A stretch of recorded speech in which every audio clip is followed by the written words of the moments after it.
I'm Owen Hathaway. I'm the Assistant Director for Insights, Policy and Public Affairs at Sport Wales.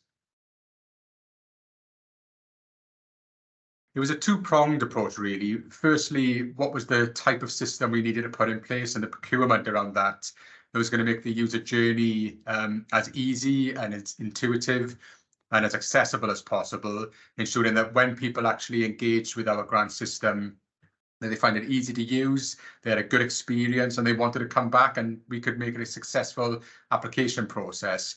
But secondly, we also recognised that we really needed to reach new users. We wanted to expand the reach of our funds. We didn't want to continue to just support people who were already aware of us and who had a positive experience with Sport Wales. But what about those clubs, community groups, individuals who neither knew Sport Wales, or if they did, potentially had negative views about the organisation and therefore were put off from applying? So we spent a lot of time working with the CPDS around user research, understanding the public, those who had previously applied, those who had never applied, those who've been successful and unsuccessful, to really be able to reframe our grants approach, the types of grants we offer, how we advertise them, how we communicated, and how we work with the public, so that we got more people from more deprived communities, from different ethnic minority groups, for those who have different types of needs and different types of sports, to be able to apply into Sport Wales. And then, as I say, that procurement process to ensure that once they did, they had a good experience. The project is still evolving, really. We are continually now in a process of understanding agile ways of working, thanks to the work we did with the centre. We are embedding that approach across our organisation, so we are continually going out to the community, understanding user needs in a different way. Some of that will lead to different ways of investing and different ways of our grants evolving.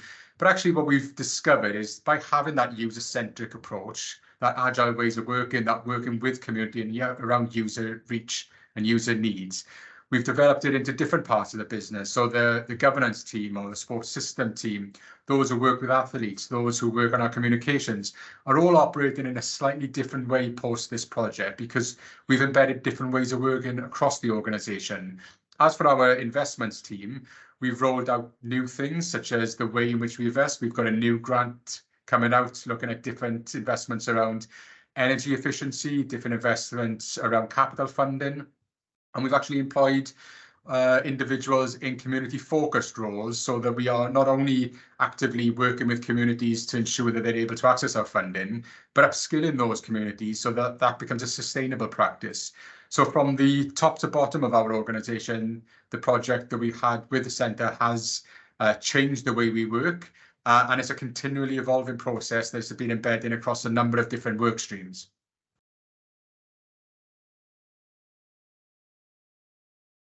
It's too soon to say exactly what the impact has been. We've certainly seen a slight uptick in terms of the engagement we've had around our funding because of the communications we've approached. We're getting far more applications in, and particularly more applications in from new users. So there does appear to be some really early positive signs around the engagement process, that we are changing the language around some of our funds, changing the focus of our communications, and that user experience has been a little bit different, and that's really positive. Another thing we implemented that is early signs been really successful is an expression of interest form. So previously we had applicants apply specifically to certain grants. Now we're asking people just to tell us about what they want, tell us about why they need it. And that work around which grant is applicable, how they go about the process, is all done by us. So that expression of interest has started a conversation. More often than not, is a much better experience, and we are able to support more people to more positive outcomes. But even when it doesn't involve funding, it's creating dialogue that leads us to have a better relationship with the community. I think long term, that's where we expect to see the big change. I'd love to look back in a few years' time and see that our funding is going to even more disproportionately invested in deprived communities. We are seeing more first-time applicants. We are seeing a broader range of sports applying, and a broader range of applicants in terms of gender, race, disability. These are incremental steps to get to that ultimate endpoint, but certainly the signs are positive thus far.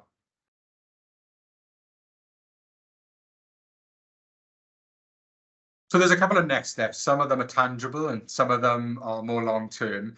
We are currently embedding the new investment system. We've been developing that as part of a procurement service that the Centre for Digital Public Service really worked with us to develop.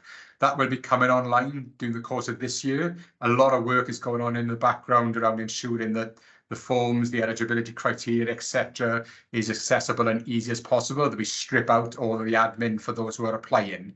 That's a tangible change we'll see in the next few months.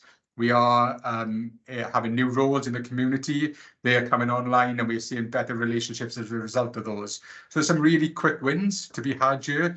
Long-term next steps is how we continually evolve that. We are launching new funds time and again. We've got an energy fund that's launching in the next few weeks, which will be the 14th new fund that Sport Wales has launched since 2020, showing that adaptability and flexibility. But certainly we are looking to constantly learn from the funds that we launch to be able to reflect and reimagine those as an ongoing process and work with communities and work with applicants to be able to ensure that how we design those funds, how we launch them, how we assess them, how we evaluate the success is all being led by user need, which is a substantial shift in approach for the organisation.